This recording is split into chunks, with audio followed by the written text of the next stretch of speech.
Imagine covering 365 miles on the back of a bicycle. Sounds tough enough, right? Now imagine doing it without the luxury of being able to sit down. That's exactly what a Pennsylvania man is doing around Lake Champlain to raise money for a group appropriately called Stand Up to Cancer. It's not unusual to see cyclists in Plattsburgh. Many pass through here on their way around Lake Champlain.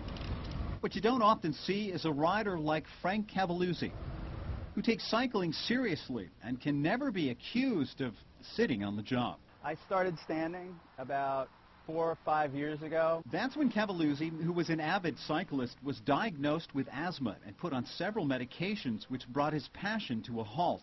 Until, he says, he started experimenting with his bike. And I realized when I was standing, I was breathing a little better. Over time, a few miles standing grew into 30, and Cavalluzzi was back in the saddle, so to speak. Only this horse clearly comes without a saddle. It's a steel frame, and the C-tube's cut off, so I guess, you want to say, keep me honest. The Pennsylvania native's latest challenge is to ride 365 miles around Lake Champlain, covering every foot standing up. A lot of it's technique. I have to stay just in the exact right spot all the time, or I'll get pain, I'll get fatigue.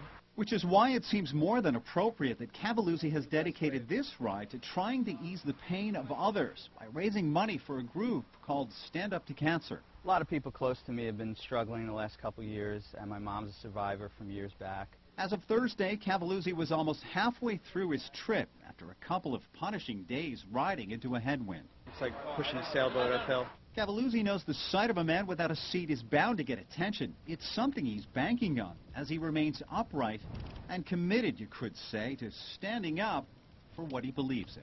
And to track Frank Cavalluzzi's trip around Lake Champlain or donate money, just head to our website, abc22.com, where we've provided links.